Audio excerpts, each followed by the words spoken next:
nitwa Dr Bosco Matswe n'umugabo. Ubusanzwe ndi umuganga uvura indwara z'amagufa, ibyo bita mu ndimi z'amahanga orthopedic surgeon. Nkaba ndi umuyobozi wa komisiyo medicale na antidoping muri komite olympique. Ari naho nahereye njya muri urwego rwisumbuye. Urabona niba turi kuri urwego ruri national ariyo rw'u Rwanda dufite nado, ariko tukaba n'abanyamuryango b'irindi shyirahamwe, tukaba abanyamuryango ba regional anti-doping organization ariyo rado. Iyo rado rero ni igihe mpagarariye u Rwanda a board member, dufitemo icyicaro cyangwa seat muri iyo board member ariyo rado zone 5. Iyo rado zone 5 rero niho hajemo komite. Murabona muri ibi bihe twari dusanzwe dukora ibijyanye na testing nangwa se gusuzuma ababa bakoresheje ibiyobyabwenge muri siporo nangwa se imiti itemewe. Nyuma yaho politiki iza guhinduka, tuvuga reka tuve kuri ibijyanye na testing, kuko mu kuri testing irahenda, kuko usanga testing igera mu madolari 400. Noneho reka hajye hakorwa testing ariko igamije ku muntu waba ukekwa, aribyo bita tubyita mu ntuza mu ndimi z'amahanga, nibyo tuvuga yuko intelligence testing, aho tuba tukeka umukinnyi tukavuga dukurikije performance afite turabona hari icyaba kibyihishe inyuma nangwa icyabiteye, cyangwa se hari amakuru twaba twarabonye muri bagenzi be bigaragara ko yaba akoresha ibitemewe bimwongerera imbaraga. Nabyo haje gusangwa ko ntago bigira ikintu kinini bigeraho, akaba ariho hahindutse politiki. WADA ariyo World Anti-Doping Agency ihindura politiki ivuga ngo reka tuve muri ibyo gutestinga, ahubwo tujye mu kwigisha no gukumira. Reka twigisha abakinnyi ndetse dukumire mbere doping itaraba. Imbaraga zari ziri muri rado WADA yari ifite irazimura, izari ziri muri testing izizana muri education. Muri urwo turimo muri zone, tuba muri rado zone 5 ikigabanyira mu bice bitanu, twe turi muri zone ya 5 igizwe n'ibihugu 13. Naho hazamo iyo committee ya education, akaba ari committee nini cyane kuko urumva ifite mandate ikomeye igomba gukumira ndetse no kurandura burundu ibijyanye na doping mu bakinnyi. Iyo komite rero ije, urumva yagomba kubona abayobozi. Mu bayobozi habayemo gushakisha amakuru ko WADA yagombaga kureba ni bande bantu who are the best candidate bashobora kuyobora iyo education ikazabasha kubahiriza inshingano zabo ishinzwe. Harebwa abakandida, hatorwa, noneho habaho nomination kuko nabivuze hagendewe ku makuru atandukanye y'imikorere y'abantu. Muri iyo komite rero niho natorewe ndi uwa kabiri, ubwo ndi deputy head wa committee, akaba n'undi one member uwayihedinze ni umudamu w'umugandekazi, jewe nkaba arye mwungirije nka deputy head wa education committee muri rado zone 5. Wambaza uti nyuma y'iyo nomination ni iki? Wenda bazi tubwire ko ukimara kubyumva wabyakiriye ute, wiyumvishije gute? Ni ikintu gikomeye cyane, narishimye kuko buri munsi burya buri muntu wese yifuza gutera intambwe, yifuza kugira urundi rwego ageraho. Ni n'amahirwe yo kubona aho ugaragariza ubushobozi bwawe. Buriya abantu benshi bafite ubushobozi bashobora kugira ibyo bakora, ariko ntabwo babona amahirwe yo kugaragaza ubushobozi bwabo. Ariho none navuze nti ubwo ngize aya mahirwe nkaba nongeye kubona indi position nziza, reka nabwo nkore cyane ngaragaza ubushobozi bwanjye. Siho nifuza kugarukira, ahubwo ndashaka no kuzamuka ku rundi rwego rurenze aho ngaho. So rero narishimye cyane kuko nabonye opportunity izatuma ngaragaza ko hari ikintu nshoboye ndetse natanga contribution yanjye ku rwego rwa siporo mpuzamahanga. Okay, noneho icyo bigiye gufasha abakinnyi b'abanyarwanda ni iki? Reka mbanze ndebe muri rusange icyo u Rwanda tugiye kungukiramo. Yego. Nyuma yaho ubwo navugaga inshingano uko zihagaze ku rwego rw'igihugu. Izo inshingano twahawe, nyavuga ngo ujya gutera uburezi arabwibaza. Ntabwo najya gukora mu kindi gihugu mu bindi bihugu nzi ko mu rugo iwacu aho mvuka harimo ibibura.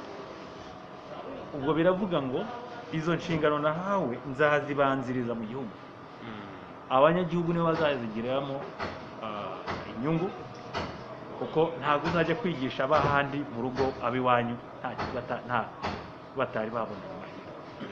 Ni kubw'iyo mpamvu rero mvuga ngo hamwe n'abagenzi banjye tuzakorana hano mu gihugu tuzafokasinga kuri iyo education, tunashakisha hirya no hino icyakabaye ndetse inkunga zitandukanye kugira ngo n'izo project zacu zose zibashe kujya mu bikorwa. Bivuge ngo umukinnyi w'umunyarwanda agomba kugira inyungu y'ubwo bumenyi ndetse no kugira amahirwe yo kumenya buri kimwe cyose kijyanye na antidoping mu rwego rwo kuyirinda. Urumva ni inyungu itari ntoya. Noneho mu buzobere bwanyu mu bakinnyi b'abanyarwanda naho hariho abantu bajya bafata ibyongerera imbaraga mu gihe cy'amarushanwa? Birahari kuko iki ni ikintu uretse no mu Rwanda gusa, ni ikintu cyabaye ni mpuzamahanga, baravuga ngo ni fashion. Kugira ngo utsinde, kuko urabona ibintu byose byabaye mediatize, abakinnyi barabizi, bazi mu mahanga uko babikora, bazi ngo yatsinze byagenze gute. No mu Rwanda ntitwasigaye, reka nubwo mvuga ngo twasigaye mu bibi, ariko nabo abanyarwanda, abakinnyi b'abanyarwanda nabo bageze urwo rwego barugezeho. Ni bigaragara, ngira ngo dufite abakinnyi bagera muri 2 bakiri mu bihano, bafatiwe ibihano byo kubuzwa gukina n'ibindi byinshi bitandukanye, sinjya kubyongeraho kuko sicyo ngira ngo tugamije uyu munsi, ariko barahari babifata. Hari abafashwe bagiye mu bihano, hari n'abandi babifata batari bafatwa. Ariko nk'uko nabibabwiye, muri iyi minsi ikigamijwe si uko tujya kubafata cyane, ahubwo ikigamijwe ni uko tubigisha bakamenya ububi bw'ibyo, kuko ufashwe we ibaye indi case. Biba bitandukanye nuko tuvuga ngo education and what. Ubwo buri umwe wese agomba kugira amahirwe yo kumenya no kwirinda ibyo bikorwa bitemewe muri siporo. Ubundi umukinnyi ugaragayeho gufata imiti yongera imbaraga, ingaruka bimugiraho n'izihe muri avenir ye? Muri avenir ye, icyambere ni uko ahabwa ibihano, kandi mu bihano ahabwa harimo kubuzwa gukina, harimo kubuzwa kugira guparticipa mu cyitwa siporo cyose mu gihe kijyanye n'imyaka aba yahawe y'igihano. Hakaba n'ababuzwa burundu kuzongera gukora siporo, kariyeri igahita irangira. Urumva niba umuntu yari umuhanga yarimo aratsinda, kariyeri ye yose ihita irangira, imidari n'amashimwe yose yahawe amukurwaho, ndetse akanacibwa amande ajyanye n'imidari yahawe. Urumva icyo ni ikibazo. Ikindi gikurikiraho, igihugu nacyo kibihomberamo. Urugero rwiza, fata Russia ni igihugu kinini, Burusiya, ariko uyu munsi uko Russia yagiye mu bihano ku rwego rw'igihugu, apana ku mukinnyi ku giti cye, uyu munsi nta bendera rya Russia rishobora kuzamuka. Nimujya muri Olympic Games muzabibona, nta flag ya Russia, nta bendera rya Russia y'Uburusiya muzabonamo. Nta mukinnyi uzemerera gukina yitwa Umurusiya, avuga ngo nahagarara igihugu cy'Uburusiya. Kumva ni igisebo no kumva yuko igihugu cyatsindaga gitsindiye ku bitemewe gukoreshwa muri siporo. Ni igisebo mukuri. Kandi noneho ibyo nabyo bikajyana n'uko n'igihugu muri rusange gishobora gufatirwa ibihano y'uko nta kongera kugaragara mu bikorwa bya siporo nk'uko nabivuze. Ariko muzi ko no muri siporo habamo inkunga nyinshi, amaporoje menshi, nabwo gishobora kujya kuri blacklist y'uko nta partnership n'imwe kizongera kugirana n'urwego mpuzamahanga. Rero urumva ni ibibazo byinshi byakabaye, umuti n'umwe ni ukureka kubikora. Ibyo ndabyumva. Noneho nyuma yo gutora inshingano, urumva uzahere kuki mu bikorwa byawe kuko uhagarara akarere, yaba mu Rwanda cyangwa no ku rwego rw'akarere? Igikorwa uzi kumva muteganya guheraho nk'iyo komite yanyu ni iki? ikintu cya mbere buriya ni ukumenyesha, ni ugutanga amakuru, kumenyekanisha ko icyo kintu ari kibi. Ubu focus ya mbere iri mu bana, mu baterete bakiri batoya, kuko biba byiza iyo umwana atangiye gukina ariko anazi yuko icyo kintu atari cyiza. Ubu icya mbere turimo turashaka kureba uburyo hakorwa ama education camp vis-a-vis ya doping mu bigo bito bito, mu bana barimo barazamuka.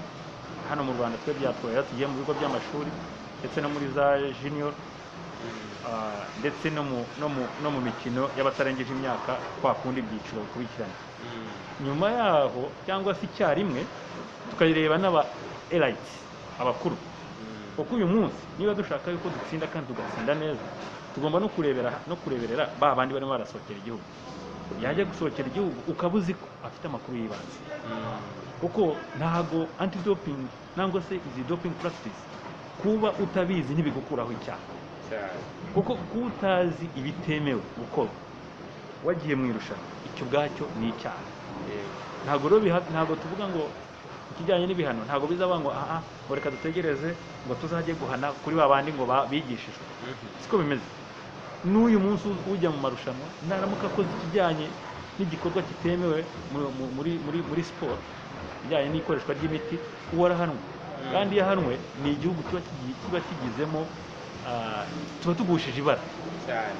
Rero byaba bibabaje naba ntowe hano ndi muri ubuyobozi bwa education committee, abanyarwanda bakagaragarwaho n'iyo myitwarire itari myiza. Bivuga ngo ntibabizi, ntago babimenye, nangwa se niba baranabimenye ntago higeze hakorwa campaign nziza yo kugira ngo bumvikanishe ko bagomba gukina bagatsinda uburyo bunyuze mu nzira nziza. Rero nizera ko tujyanye n'ibyo nk'uko nabikubwiraga iby'abana muri education ya development, hakazagira noneho bagahita harebwa icyarimwe cyangwa se kuko umukinnyi wese ugiye kwitabira umukino mpuzamahanga mu Rwanda agomba byibuze kubona sesiyo ya doping course, akamenya ibiyibanze kugira ngo twirinde icyo kintu. Noneho uradutanga icyizere cy'uko mu Rwanda abakinnyi bafata ibyongera imbaraga bigiye kurangira, bigiye gucika burundu? Ni urugendo. Ntabwo nahita mvuga ngo ntabwo ari nk'ahantu ukanda buto ngo urakije urazimije.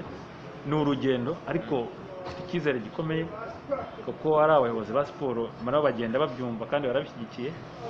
Ari abakinnyi nabo iyo uganiriye nabo bumva ko babyumva kandi babishyigikiye, kuko ntawifuza guhanwa, ntawifuza kujya mu bibazo. Kuri izo mbaraga rero mbona zose, nifite icyizere gikomeye ko bizagera tukagera ubwo tugabanya burundu tukagera ku gipimo gito cyane cy'abantu bakabaye bakoresha ibitemewe muri siporo. Kuko niba dufite umurongo munini w'abakinnyi bashaka kuba professionnel muri siporo, ntabwo uba professionnel witandukanyije na anti-doping practice. Ugomba kuba professionnel ariko unazi ngo ese anti-doping ihagaze ite, ese naba nsinda ku bwanjye nangwa nsinda mfite ibindi binkoresheje.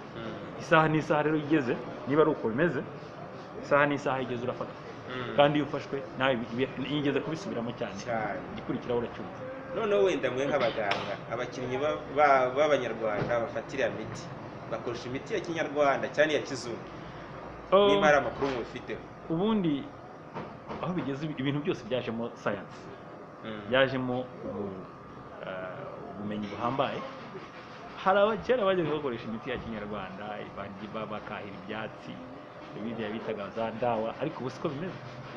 Ubu ngubu muri uyu munsi umukinnyi ashobora kujya gushaka gutsinda irushanwa rizakinwa mu mezi 6, agatangira uyu munsi. Ni imiti ya kizungu inazwi, kuko nkuko nabikubwiye WADA, ruriya rwego rw'isi rurwanya ikoreshwa ry'imiti itemewe, rusohora urutonde buri mwaka, rusohora urutonde rw'imiti izwi ndetse isanzwe inakoreshwa no kwa muganga itemewe muri siporo.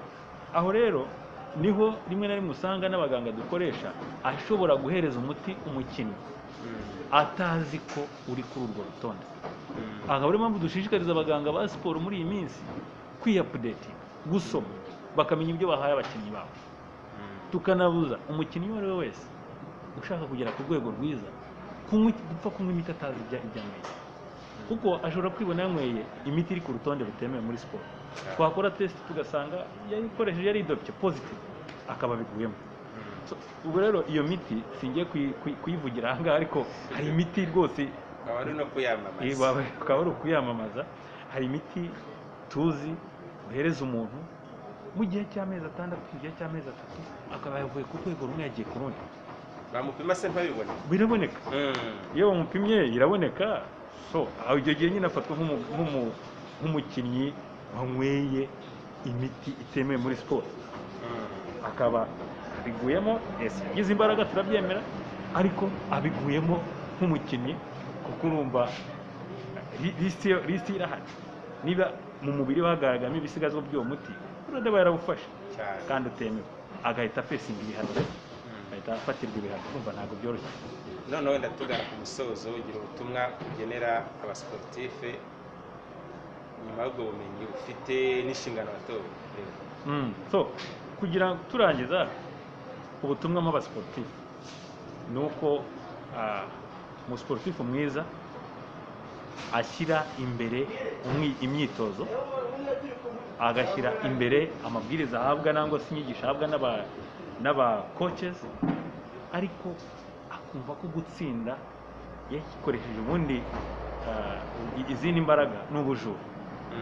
Reba nawe, ni nk'uko wakabaye ufata umuntu, ni nk'uko wakabaye ufata umwana w'imyaka, irushanwa ry'abatarengeje imyaka 10 wenda 15, ukaza gukinisha umuntu ufite imyaka 25. Icyo gihe umwibye, ntabwo uba utsinze byemewe, uba wibye na babandi bakinnye bagomba gutsinda. Ubutumwa rero mbaha ni uko bakora imyitozo yabo bagatsinda umurongo muzima. Ikindi ubutumwa mbahereza ni uko nta mukinnyi n'umwe wakwitwaza ngo ntabwo nzi amategeko ya antidoping. Waba uyazi waba utayazi arakureba. Icyoroshye rero ni iki, ni ukuyamenya, kuko iyo uyazi ugendana n'ibisabwa. Iyo utayazi ukora amakosa wenda utayazi, ariko nta ngingo n'imwe ikurengera kuba wakoze ikosa cyangwa wakoze bitemewe muri siporo ko bizakurengera. Nta ngingo n'imwe uzafatirwa ibihano. Rero numva bareka tukegerana, tugahura, tukaganira iby'ingenzi bakabibona, n'ibyo basabwa n'ingingo zibarengera, of course byose bakabihabwa, bakabimenya.